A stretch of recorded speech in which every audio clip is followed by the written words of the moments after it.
When you think of great years for consoles, I'm sure 2002 for the original Xbox is the first that comes to mind. Bruce Lee, Quest of the Dragon, everyone's 2002 Game of the Year.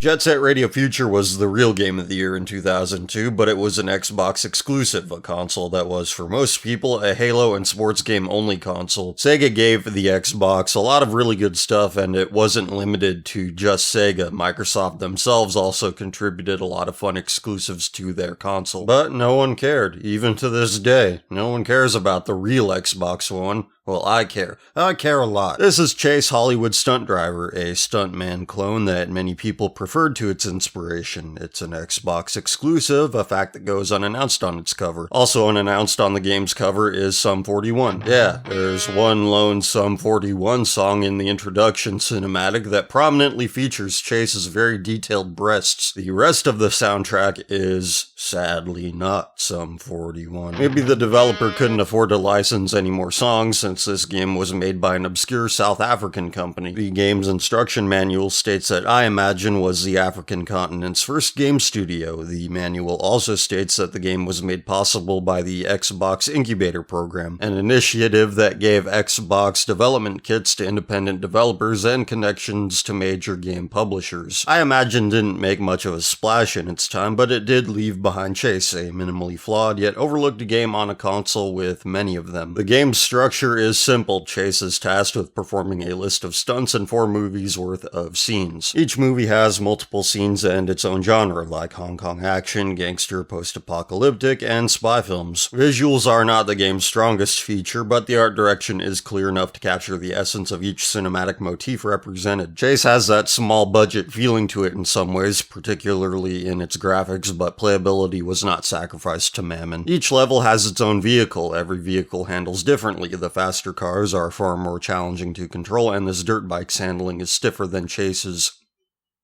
augmentations. Overall, the gameplay is very similar to an arcade racer, apart from these very slight issues. You can even see a convincing wobbling animation on the tires if the vehicle takes enough damage to cause it. So there are some visual flourishes that separate themselves from the otherwise minimalist look this game possesses. This is a stunt game, so there is a stunt button. This allows you to adjust the angle of your vehicle when it catches some sick air. Bro. Stage objectives often demand flips or barrel rolls. The stunt button plus a direction on the analog stick allows you to meet these demands. On the ground, the stunt button pops your vehicle on 2 wheels if the vehicle has 4. Motorcycles do a cool wheelie with the same button. I had no problem doing wheelies, but riding on 2 wheels with traditional vehicles was harder. I'd often do unintentional barrel rolls on the ground instead. Stunts on the ground are way more touchy than air stunts. Air stunts are pretty easy to pull off. Chase's goal structure is varied thanks to some excellent stage design. You will run into clapboard markers to activate explosions and whatnot in every scene, but I never thought that was repetitive. If a scene wants explosions and barrel rolls,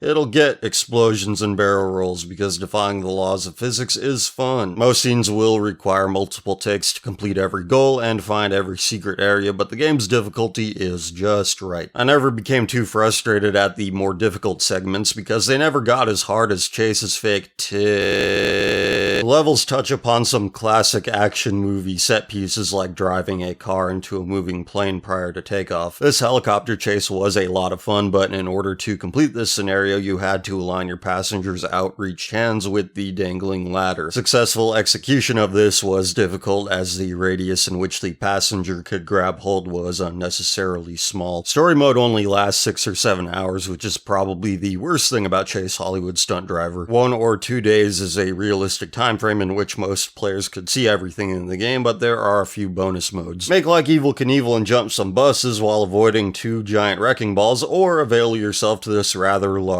stunt arena. I like the stunt arena more since this shifts the game's tone closer to that of an extreme sports title. There's only one stage like this, and I would have liked to see more out of this mode of play. I have only played the Game Boy Advance version of Stuntman as of this recording, which I enjoyed a lot, but I can't say if I prefer the PlayStation 2 stunt driving game over Chase. Without comparing it to what it is ripping off, Chase still gets a recommendation from me. It's one of the cheapest original Xbox games around, so the enjoyment to cost ratio is as good as it gets. And cover yourself up, young lady.